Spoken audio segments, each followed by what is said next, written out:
The plan for this evening is to hike up the East End of Rundle, which is this kind of peak you can just see behind me here.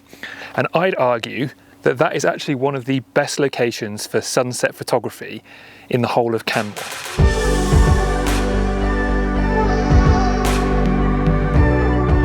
New for this year is they just opened this massive car park between Harling Peak over here and the East End of Rundle, and it's kind of at the start of the Goat Creek Trail. It's a really big space with a couple of toilet blocks, and it used to just be a kind of gravel area, I think, so it's a really good improvement. However, I'm pretty sure it says on the gates here that they are lockable, and it's only usable between 5 AM and 11 PM, which is a bit disappointing really if they do lock it, because going up there for sunset, it will be pretty close, and I've been up there to shoot astrophotography before, and I wouldn't be able to park here. So I think just to make sure, we are going to drive a little bit further up the hill and park in one of the laybys that won't be able to be locked. I always think the trailhead to the East End of Rundle isn't necessarily the most obvious, but the good thing to look out for is these kind of, I suppose, telegraph poles we'd call them. I don't know if that's what you call them in Canada. And when you're walking up the hill from the main car park, the trailhead really starts at the second one, and you'll see it marked by a little bit of orange tape. And it's actually just by that lay-by that we parked at so that we don't get locked in a car park. But from here, it's pretty easy to find the first part of the trail, and it's pretty steep straight away.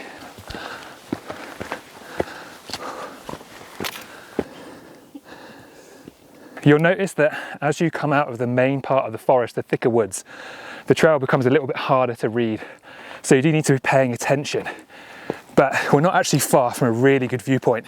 And it's one of the reasons I really like this hike at sunset, because you get a really good payoff about halfway up.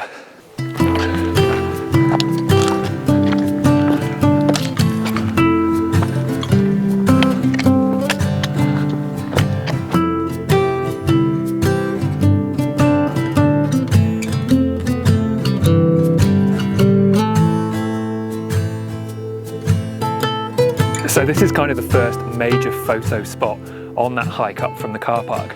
It's taken us about 45 minutes to get here, and you get this really impressive view of Harling Peak behind us. And obviously below that we've got the turquoise lake of the reservoir, and you also have the opportunity to use lots of these plants and rocks as a foreground. So it's a really great opportunity to get some cool pictures. Unfortunately today it's probably not the best conditions for it. There is still some wildfire smoke in the air, and also some pretty thick clouds, so we're not maybe getting the light that I might have liked. But I can guarantee to you, most of the time you come up here and there's golden light casted all the way across Harling here. So it's definitely worth the 45-minute hike up to this point, even if you don't go up to the summit. What I find works really well at this spot is to get yourself a volunteer that's willing to stand a little bit further down and kind of give the whole shot a bit of a sense of scale. So today I've got my sister just down here who's come to visit, so she's joined me on the hike. And what I've got to do is stand a little bit further down, and I'm shooting this on a 24mm lens at f1.4, and I really like that shot for this location. So it just means that she's going to be sharp, there's going to be a bit of fade off in the foreground, and then the peak behind is also going to be a little bit soft. So it just kind of gives it a little bit of a dreamy effect, I suppose. And what's really nice about this location as well is, like, using a wider angle lens, you can use that to manipulate how the peak looks. And if you see what I've got on camera here, you can see at the moment I've got a few rocks in the foreground, there's my sister, and then Harling's behind. But if I tilt the camera up so that Harling's kind of in the middle of frame, you'll see that now it's much shorter. But if I bend it down and put it towards the edge of frame, you can see now that's really elongated the peak and made it look a little bit more dramatic. So in general, it's a really useful tip to use when you're photographing mountains with a wide angle lens. The more you put them to the edge, the more impressive they're going to look. But anyway, let's see if we can get something good here.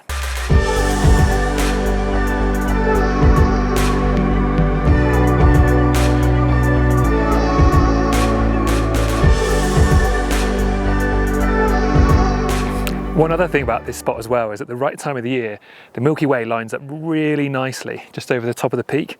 So if you come up here at kind of like 1, 2 in the morning, you can get some really epic shots. And I'll actually show you some astro ones, and also some where the light was a little bit nicer on the peak. But let me know what you think.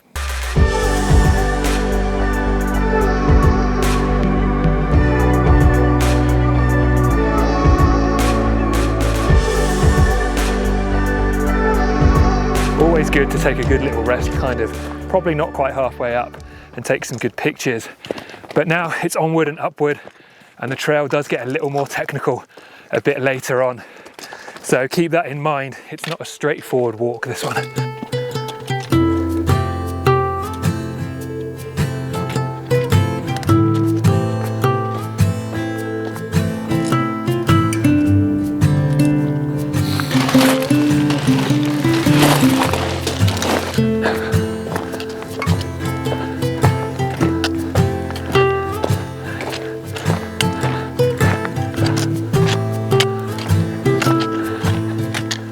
As I mentioned before, like, it does get more technical, this trail, and you're going to kind of lose it all the time.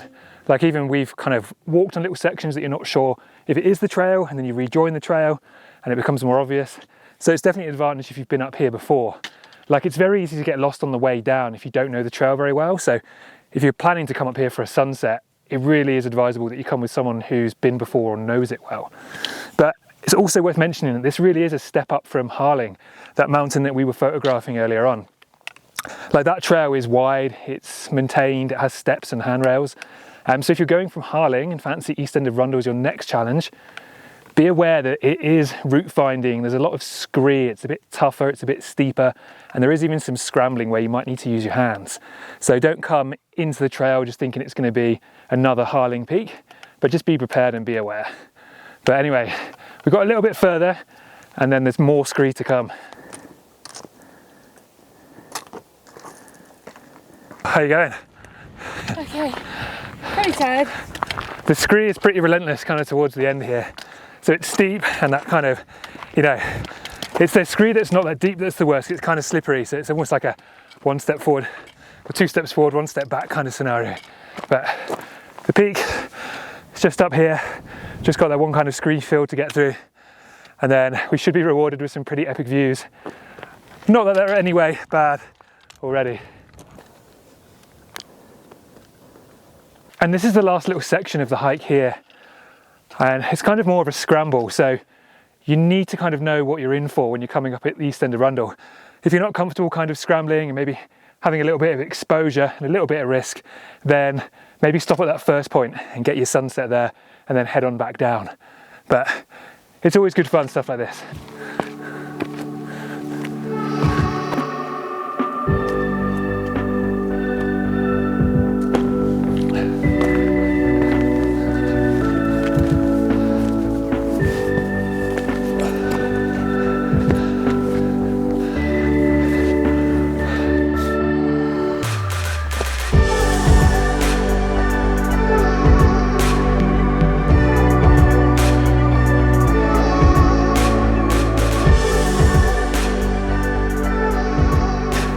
We made it to the summit, just in time as well. I reckon we still probably got 45 minutes until the sun goes down. So we've kind of nailed it, just in time for golden hour. And the reason I love this spot for sunset is there are a lot of different options. You can see we've got Harling Peak behind me here, that's still getting some sun. So even if you're seeing sunset down below, you're getting great light right now, you can get it from the top.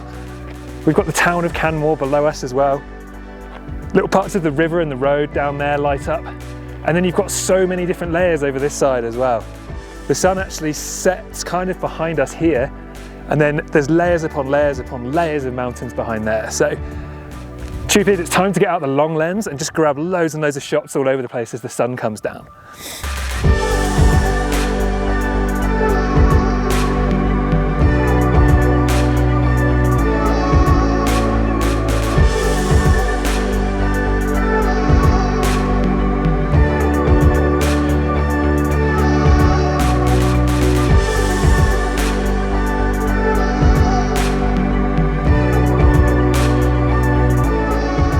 Up on the summit here, I do really love the kind of layers that are towards the backside of the mountain here. And as you can see on the camera here, I'm shooting this at kind of about 80 mil at the moment. And you can see there's this little outcrop kind of just here. And what is pretty epic is if you get someone to stand on there, or you can catch another hiker walking across there. And to be honest with you, I'm here with my sister, and it's a bit sketchy going over there. My mum wouldn't forgive me if something happened to her, so I'm not going to shoot that today with a human in it. But I have got some shots from previous years actually, when there wasn't so much smoke in the sky as well. And they turned out really, really well. So I'll pop a few of those up for you just so you can see how the human element gives these layers some really good scale.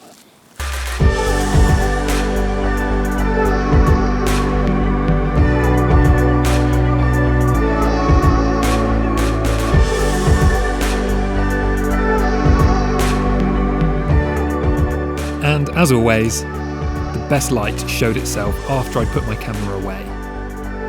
On the way down, the sky lit up. So I pulled my camera back out and grabbed this shot. This ended up being my favourite image from the evening.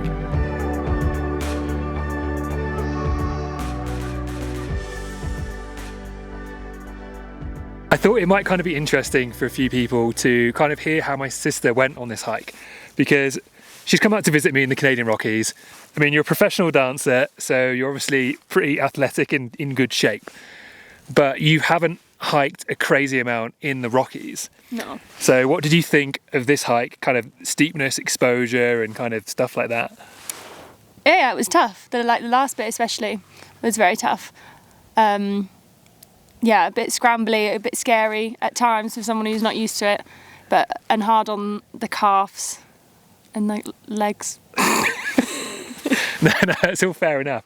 Yeah, no, it's kind of interesting because I think sometimes, like, I've done a lot of hiking myself, so, you know, and the East End of Rundle isn't like a super long hike, but it is probably a little bit more than some people expect. So if you're kind of coming up here for sunset, just be aware that it might be a little bit more technical, a little bit more challenging than other hikes you've done, if you've done like Harling or Yates or Prairie, those kind of hikes. So just keep that in mind and account for the time, the extra time that will take. And as well, we're just going to kind of sit up here and enjoy the sunset for a bit. Like, it's a little bit smoky, unfortunately, but it's still pretty awesome. And then we're going to try and make our way back down, probably before it gets too dark. So I think I will leave the video there for today, and hopefully I will see you on the next one.